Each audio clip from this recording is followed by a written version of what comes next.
Am I the a-hole for refusing to let my boyfriend move into my house with his nephew even temporarily? SY23 female, inherited my grandparents' house and land last year. I'd rather have my grandparents back, but at least I'm set up with a good place to live out of college and don't have to worry about housing like a lot of my friends. I've been seeing my boyfriend Adam, 24 male, for a year and a half now, and we've been planning to move in together this summer. He would be moving to my place as right now he lives in an apartment with 3 roommates. Now, Adam has an older brother that is kind of a POS. He and his girlfriends are addicts and have been involved in shady stuff in the past, so Adam only talks to them on holidays usually. They have a son, 5 male, that Adam sends birthday cards and gifts to, but hasn't spent a whole lot of time around because of the family drama. Then, a couple of weeks ago, the worst happened, and a girlfriend died, and Adam's brother is going to be in jail probably for a very long time. Adam's mom is disabled and not in a good enough health to keep up with a 5-year-old full-time, and girlfriend's family apparently disowned her and want nothing to do with it. So that leaves Adam as a guardian for the kid or foster care. I am not a kid person. I don't dislike kids, but I had my own messed up childhood, and I would not be a good parent or be able to deal with the noise and chaos of a small kid easily. Adam knows this, as we've had the what if there's an oops and future planning conversations. So I was surprised when Adam asked about moving plans up for us to live together so that he would have space to take in his nephew. I said I wasn't okay with him bringing his nephew, and that since the situation had changed, the plan would have to be put off until something was figured out. He said there's no room for his nephew at his current place, and rent is sky high, so he wouldn't be able to afford a new place on his own. My place has plenty of room and would be perfect, and this is literally the difference between his nephew staying with family and going God knows where. We argued, and his mom has been calling me to beg me to let them stay with me for a while until they can make other arrangements. I have a feeling that a little while would turn into permanently once the kid got comfortable. Mutual friends have been telling me I'd be an a-hole for not helping Adam, at least temporarily because I'm lucky to have the space. But I really don't want my space invaded like that, and have to deal with kicking them out eventually if nothing else comes up. Now for the top comments before reading the update. Doesn't CPS usually look to all the child's relatives? His mother's family may have disowned her, but there might be someone in her family that would take in a 5-year-old child. It already looks like Adam won't get custody of the boy, even if he had a suitable living arrangement, and he expects that to be you. Since that's a solid no, and it should be from your perspective, CPS needs to talk to the mother's family. It's admirable that Adam wants to step up, but as you say, he has no idea what that entails. And it will be worse for the boy to live with a 20-something who can't even afford a place to live by himself.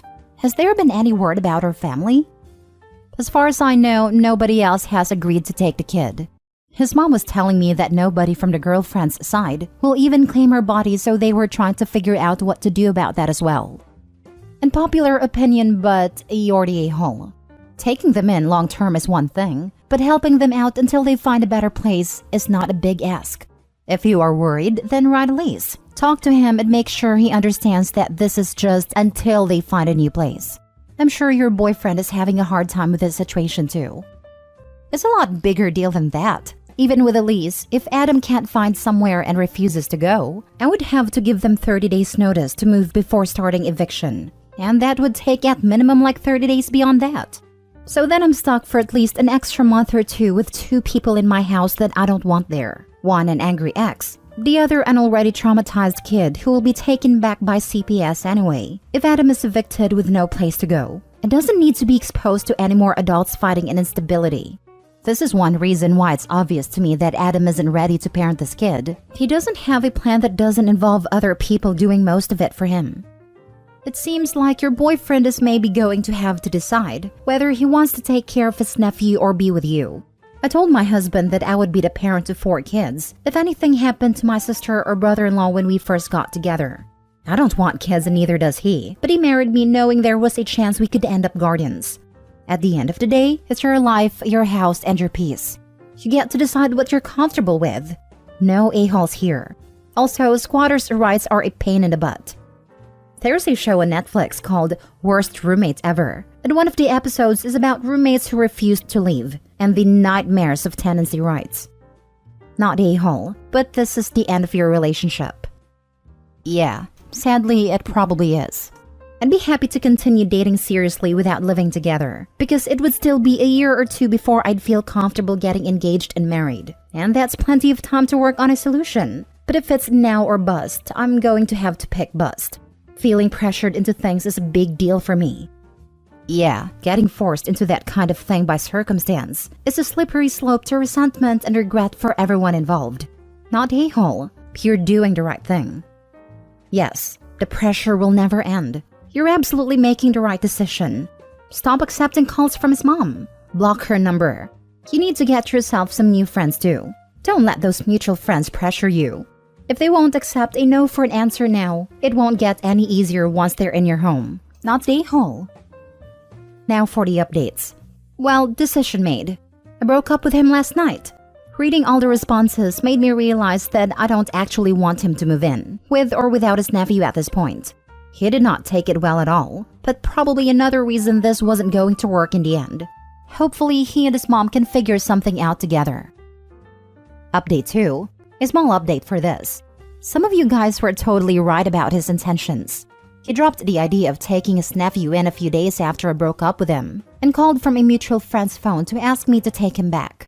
I asked him why he wasn't going to take in his nephew, and he said it would be too hard to do alone. So looks like he was expecting me to help him with the kid all along, instead of just letting them stay for a while. Without a free place to live and a built-in helper, he's not interested. I did not take him back. I think the breakup was the best thing that could have happened, and I feel a lot better without him in my life. Thanks for the advice. I came from you help your family when they need it. Sounds like when things are uncomfortable, OP runs. My now ex wasn't my family. That's a super high bar of connection we hadn't gotten to yet. It would have been at least another year or two before I would have considered him a permanent fixture. His nephew isn't my family by extension. I'm on board with him helping his family though, just not at my expense. She made the right choice, and man do I feel bad for that kid. For sure. When you know, you know. And no one should ever be pressured into having kids they don't want. People have them so casually. It's life-altering if you're doing it even half-baked. It's always life-altering. But if you're doing it half-baked, it becomes the wrong kind for all parties. Hollywood has this idea of person ends up in a weird situation, gets a kid. It's hard for a while, but eventually they pull it together and it all works out for the best. It's not realistic. Kids are hard work all day, every day. And if you don't actually like them that much, there will be times where they are having a tantrum, and all you want to do is scream at them. There is no getting better along the way. They will still be high maintenance. Always. Yeah. Young guy who drops the kid as soon as he doesn't have a helper? He was expecting her to do 90% of the work. Poor kid. I hope he called it in the analysis too. If she let him move in and then evicted him, she'd be stuck for 2 months with an angry ex and a traumatized kid. I think she knew how it would play out at that point. You know, I had a strong suspicion just from the first post that the reason he was pushing so hard to move in with OP is because he was expecting to just pawn the kid off on her. Would have been very convenient for him to be lauded as a hero taking in his nephew, while his girlfriend does all the actual work raising the kid. So glad that she saw this coming, before she got any further involved and noped out. Next story. Am I the a-hole for telling my dad it feels like my siblings and I are half-siblings because of choices he made? So my parents had 4 children together. Me 19 female, Jaden 17 male, Remy 10 female, and Jonah 6 male. 5 years ago, we lost our mom. Then a year later, Dad remarried. Jaden and I didn't mind, though we knew Dad's wife would never be our mom. Jonah was a baby and didn't remember mom, so he started to see Dad's wife as his only mom. Remy sees herself as having 2 moms. She's not as close to Dad's wife as Jonah is, but doesn't see her as a non-parent like Jaden and I. Dad asked me and my brother not to talk about mom around Jonah, in case it interfered in the relationship he built with Dad's wife. He said he would know about mom, but didn't need to hear all about her all the time. With Remy, he just said to let her ask, but try not to talk about mom around her if she didn't ask. We respected that, although we disagreed with his decision. He said we had years with mom. They were young enough that seeing his wife as mom would be healthier for them. He also said that his wife deserved a chance to be known as mom, since she'd be raising them for the rest of their childhood, and it would be over a decade for both of them. I love all my siblings, but I know Remy used to be frustrated with Jaden and me because we wouldn't celebrate Dad's wife for Mother's Day, or because we would go to Mom's grave without her, or we'd talk about Mom without her. But again, that was what Dad told us to do. Jaden even told Dad it annoyed her, and he told us to keep sticking to our word. When she did ask, we would include her. But we also didn't share the same love for Dad's wife. And with Jonah, he struggles to understand how Remy has two moms. Jaden and I are siblings, but we have a different mom. So about a year ago, he said we were his adopted siblings, and that's how we made it make sense. We started to correct him, but Dad cut us off. So we left it alone. It did mean that Jonah kind of put us in boxes away from him, as became clear when for a school project recently, he drew his family with just Dad and Dad's wife. Remy was to the side but away from the three, and Jaden and I were completely separate. He told his teacher that we were adopted siblings, but not really since we didn't have the same parents. Dad's real family was his mom and dad. This is when Dad commented to Jaden and me that it feels like we're half siblings, instead of just siblings, that our relationship is not what he thought it would be. I told him that that is because of his choices, that his desire to override Mom for Jonah, and for us to keep quiet around Remy unless she asks, means feelings and confusion have separated us.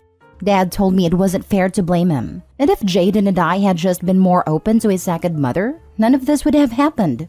Am I the a-hole? Now for the top comments.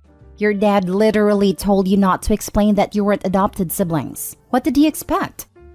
He expected his explanation to make sense to a small child when Dad explained it in the most broken way possible that we were all related.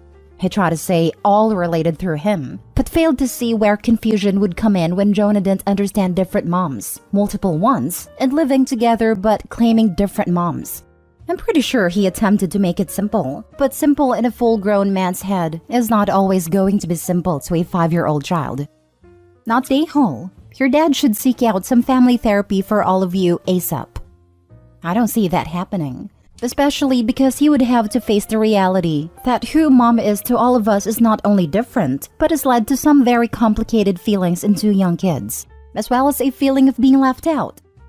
Does Jonah even know that the woman you know as Mom gave birth to him? He's supposed to, but does not appear to know that. Last story. Am I the a-hole for showing favoritism for my daughter and financially hurting my son? My ex-wife, 36 female, and I, 36 male, have been divorced for 7 years now. We have twins, 17 male and female. My wife and I are the stereotype of high school sweethearts. I'm more of a geek, she was a cheerleader. My son takes after my wife and my daughter take after me. When they were younger, I gave them the option of allowance. They could either spend the money on what they wanted to, or I could walk them through investments and savings. My wife was all for this at a time. We explained that they each have a set amount of money that we have put away for future schooling as well as a car fund. At first, both of my kids decided to invest it, and I started to show them how to and the risk involved. My son put his into a very risky investment against my advice, and ended up losing it and decided not to do it anymore within a few weeks. My daughter started off rough, but quickly got the hang of it, playing with different investments and companies. She has been in a positive most weeks. The issue is that, due to this, my daughter has saved up more money than her brother. She also likes to spend most of her time over at my house, versus my son over at my ex-wife's house. My daughter's interests are more minimalistic when it comes to most things and does not spend a lot of money, though she will when she finds things she likes. She's not into fashion, rarely puts on makeup, and when she does, it is very light. Body used but nice car, etc. They just got their acceptance letters for college, and she will be able to pick any of her choices due to grades and her savings, plus our contributions. My son, on the other hand, spends most of his money when he gets it. Always has new clothes constantly, bunch of shoes, bought a new, very expensive car with payments, goes out all the time, and spends everything he gets. My son is upset because he can't go to the college he wants, because he would need to get a loan, and with that I make, he doesn't qualify for much. Now, my ex says I need to stop favoring my daughter and financially hurting my son and just paying for his college, among other things. Her and her side of the family are calling me an a-hole for not paying because you easily could. I told them that they had a choice when he was younger, and he didn't listen. I also pointed out the fact that if he had saved his money, he would have also been able to go where he wanted. He needed to get a job to cover costs if he wanted to go, and that life was about choices. Edited to Ed. I did keep asking him to try again through the years, but he didn't care.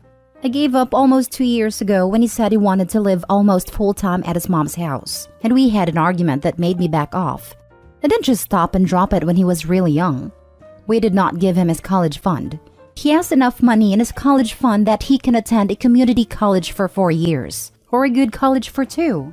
Nothing fancy or big. The money that was invested was allowance, or spare money. My daughter would use birthday money, Christmas money, allowance, or any extra chore money. I'm not bragging, but I could send them to the best colleges for as many years as they want, and fund their lives comfortably. I mean, you're talking about decisions made when they were kids. It's great that your daughter was smart with her funds, but it's very reasonable to expect that a lot of kids would, like your son, risk and lose money in that situation. A decision he made at an even younger, dumber age than he is at now shouldn't affect his ability to go to college if it's within your means to help him.